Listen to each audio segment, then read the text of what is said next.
medical ASMR roleplay. Maybe we'll save that for next time in Professor Niko's favorites lecture. Yeah. Since, today's was such a resounding success with attendance, I'm sure I'll be able to rent the room again. Yeah. Maybe if we both just lie. Do you think you could lie? Yeah, at the end I'm gonna give you like a survey form, and it's gonna ask like, oh, how was your experience today? And you just 5 out of 5, please. And definitely make sure to mention that a bunch of your classmates were also here, but just conveniently left before the survey, and that's why there's only the one. Yeah. That really helped me. Thank you. Now, this last trigger wasn't actually on the list of the survey, but it is my personal favorite lately, and I just cannot let my favorite student go home without experiencing my current favorite trigger. As an educator, that would just be a travesty. Are you ready?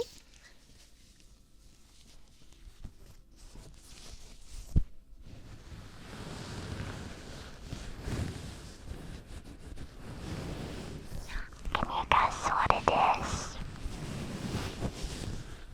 No, close your eyes, close your eyes, close your eyes.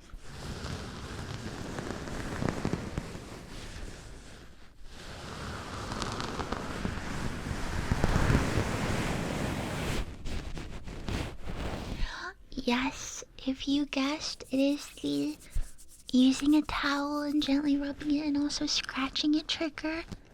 You're correct. Maybe that was too specific for this survey.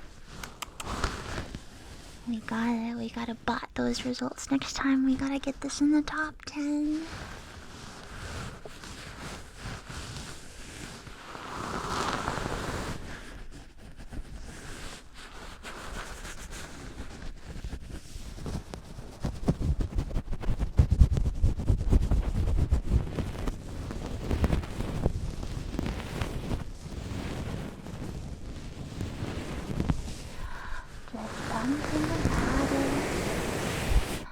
Something about it's really relaxing. Makes me feel like I'm a cat. And I have no work, no school, no job, just meow meow. No school, no work, no anything, just meow meow. Just have a scratch and take a nap.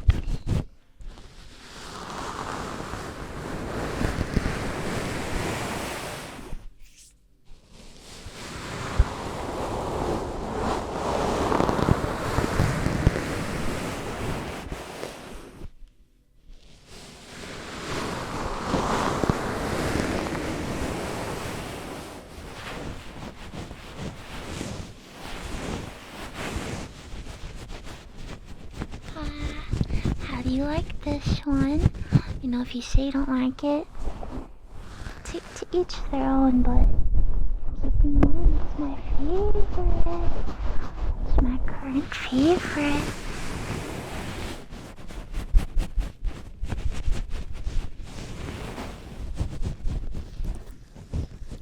In addition to the auditory component of ASMR, there is also a visual component as well. Some people are really good at activating that visual ASMR. It's honestly quite difficult to explain that one as well. Some people have even reported getting ASMR from movies and TV shows. I think probably the most popular example is that scene in Toy Story 2 or 1. I don't remember either. This isn't my experience, I'm just reciting from what I've read. But that scene where I guess one of the toys breaks and someone's fixing it, and people often say that is their first ASMR experience. There is also something called unintentional ASMR. So unintentional ASMR is where there's kind of just a normal interaction. So let's see, what's really popular recently is like ASMR on real people, and specifically like in a doctor scenario, right?